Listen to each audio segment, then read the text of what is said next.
Bayan, nagpahayag po ng pasasalamat si Consul General Romulo Victor Israel Jr. ng Konsulado po ng Pilipinas sa Hong Kong sa lahat ng nakiisa at tumulong po upang maging maayos ang halalan 2025 sa nasabing lugar. Narito ang balita ni Isabel Gega. Upang ipabatid sa mga Pilipino sa Hong Kong ang bagong sistema ng pagboto, nagsagawa ang konsulado ng iba't ibang pamamaraan tulad ng paglalathala sa opisyal na Facebook page, pamimigay ng flyers at mga orientation sa iba't ibang organisasyon kabilang na ang mga religious groups. Gayunpaman, marami sa ating mga kababayan ang may alinlangan sa online voting at piniling wag bumoto. Ayon sa datos ng COMELEC, may kabuuang 83,330 na rehistradong botante sa Hong Kong at 10,965 sa Macau. Sa bilang na ito, 31,637 lamang o 33.55% ang matagumpay na nakapagrehistro online at nakaboto.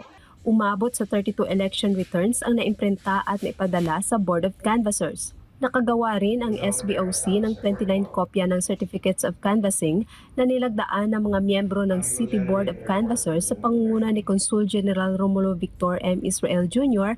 bilang chairperson, Edna May G. Lazaro bilang vice chairperson, George Mariano A. Soriano at mga kinatawa ng iba't ibang kandidato at party list bilang poll watchers. Malinaw na inanunsyo ng chairperson ng election returns at ang rankings ng bawat kandidato sa pagkasenador at mga party list. Sa hanay ng Senado, narito ang nangungunang kandidato. Number 1, Bongo, 20,526. Number 2, Bato de la Rosa, 18,996. Number 3, Rodante Marcoleta, 18,498. Number 4, Jimmy Bondoc, 14,334. Number 5, Vic Rodriguez, 12,918. Number 6, Raul Lambino, 12,899. Number 7, JV Hinlo, 12,568. Number 8, Philip Salvador, 11,948. Number 9, Richard Mata, 11,325. Number 10, Apollo Kibuloy, 10,234. Number 11, Gringo Honasan, 9,293. Number 12, Tito Soto, 9,054. Samantala, pasok sa top 5 party list ang mga sumusunod: Duterte Youth, SIBAC, Epanao Sambayanan, ACT-CIS, OFW. Ilan sa mga poll watchers ay nagpahayag ng kasiyahan sa naging proseso ng online voting at sinabing walang dayaan ang naganap. Very satisfied naman ako sa naging resulta. Simula nung kami nag-iikot-ikot na namimigay ng mga pulyetos regarding the proper instruction para sa online voting, marami kasi tayong nasasagap ng mga comment na may mga ayaw bumoto kasi baka madaya daw, kesyo ganito, ganyan, hanggang medyo nagbigay naman kami ng mga advice sa kanila na mas magandang bumoto tayo. So, sa mga feedback na nakuha namin that time at ngayon na natapos ang eleksyon is hindi naman siya nalalayo. Yung way of voting dito is okay naman dahil from day one, nagbantay talaga kami. So, nakita namin na sabi nila natatakot sila dahil baka daw may daya. Pero okay lang. Okay naman, wala naman siya. So, satisfied naman kami sa ano. Kaya nga lang, nakakalungkot is yung kukunti talaga yung nakaboto.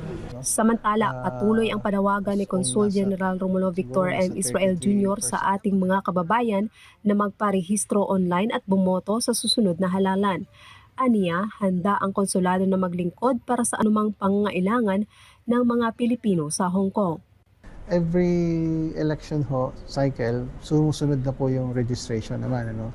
So, natapos na tayo ng election, maghihintay na po tayo in a few months, magsimula na po uli ang registration. So, inaasahan namin siguro bago matapos itong taon, 2025. So, kung COMELEC po ay handa na rin na magpatupad ng registration, kami rin po ay handa naman dito sa Hong Kong at sa iba nating mga embassies and consulates abroad, no, na tumulong din po na magsimula ulit ng registration. At sana nga maging totoo yung ating pinapangarap na magkaroon ng online registration. Ano? So, pagdasal ho natin yan. 33% mahigit, no? Na turnout. Ganun talaga po siguro kapag midterm, tsaka sinabi natin kanina, first online voting po ito, maraming nag-a-adjust pa, maraming mga iba nga, may agam-agam pa, no? So, hopefully po sa susunod naman na election, 2028, kung gagamitin pa rin natin itong online voting, ay mas mataas na po ang magiging turnout.